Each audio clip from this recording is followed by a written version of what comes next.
Hey there. So this will be a quick-fire review slash unboxing of this kit.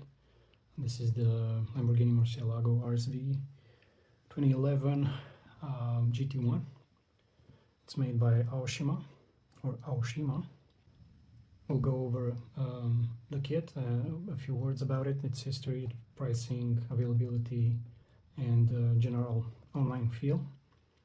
We'll go over the contents, of course, and I'll give my conclusion, and after that there will be a general scale modeling tip at the end. So this kit started life in 2014. It actually started as the road-going version of the Murcielago SV, and this kit saw a few re-releases, but from what I can gather it's mostly reboxing. As I said, it started in 2014 and I think it's still being produced in 2025. A few versions of these came out.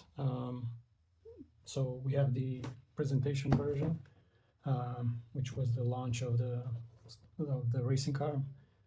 We have the Writer Engineering number 25 from Spa, which I don't have here.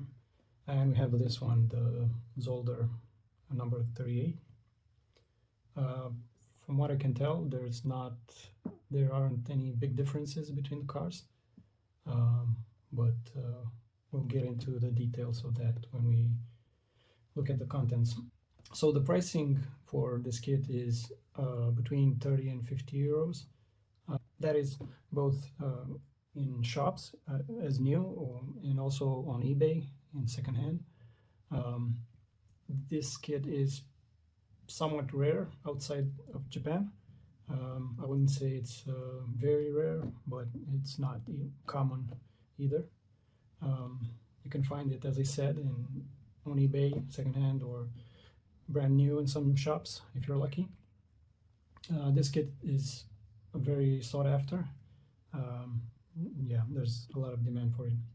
Looking at the instructions for this kit and the base kit, it looks like there's not much difference in the parts. However, there's a difference in the decal. This has cartograph decals, and also we can see that the rims are different. This is the Y-shaped 7 or 6 spoke rims, whereas the base model has the version with, I think, 12 spokes. They both have masking for the glass and mesh, a piece of mesh for doing the grills. Other than that, it looks exactly the same. I don't see any other difference. Let's look at the contents.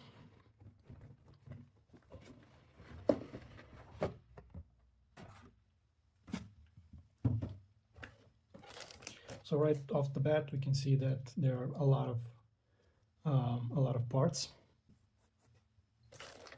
The quality of it is quite good. There are a lot of small details, very fine screws and bolts, very good quality. You can find all the parts here, and you might choose not to use all of them. You can do a curbside model with the trunk lid shut without opening the doors and so on. You can go for an easier way of doing it, or you can use all the parts, and yeah, you're gonna have fun with these. Again, a lot of parts, very high quality. I don't see any issues with them. No huge amount of flash, almost none. No dimples in the plastic, no warps or weird bends. The doors are openable.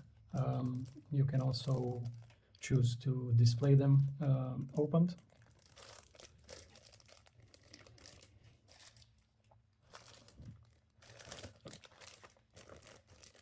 The glass has a part, that frame that you can paint from the inside. It has a bit of a lip and it's more rough to help you, to guide you into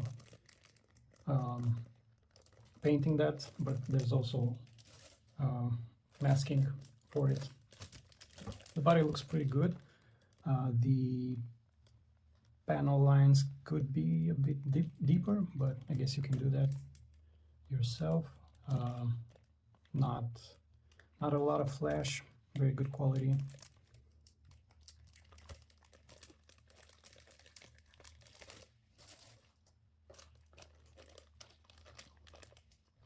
Tires look pretty basic, slick tires of course. The rims, as I said, these are different from the base model, and I think more suited, in my opinion, for the Murcielago. We have some, I think it's a basic transmission here for the underbody, and some grills here that will be replaced with the mesh.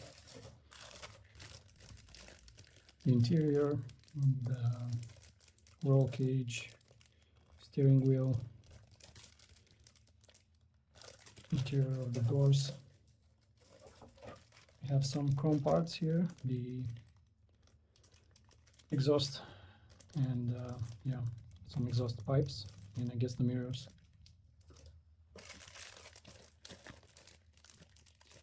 As I said, a lot of parts, very detailed, very crisp. And finally, the decal mesh masking for the windows, and we have some latches here for the doors. I'm guessing one is for if you want to open the doors and they kind of hop into place and stay upright, or you can display the car with the doors semi-open. So regarding the instructions or the manual, it looks to be quite a handful, a lot of useful instructions here. Some people complain that it's a bit too much at times. The kit is complex and it does have a lot of parts. The general consensus seems to be that it's a bit cluttered and some things are hard to see. Maybe not explained very well. To me, it seems pretty well laid out, but yeah, I think the steps are very well described.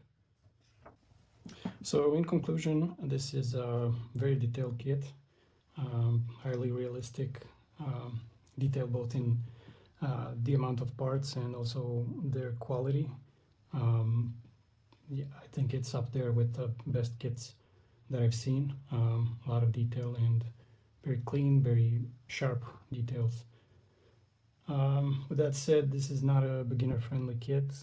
The amount of work, and from what I've read online, there's some frustration with some parts. A bit awkward to fit. So if you want to try this, make sure you do a lot of test fitting. Besides that, I definitely give this kit a thumbs up. It's a very good kit. And in closing, I'll leave you with this tip regarding panel lining. I noticed that a lot of people use washes or Tamiya's panel liner and other paints that are put in. You have sills or panel lining. That's great, that adds realism, but I would recommend thinning the panel liner or enamel paint or whatever you're using, wash, thinning it a bit more so that it is semi-transparent and not pitch black, because then you start having this look almost like a cartoon with a very high contrast. If you look in real life at a car, it doesn't have pitch black anywhere on it. The gap between panels or doors or whatever, it's always darker, of course, than other parts of the car, but it's never pitch black.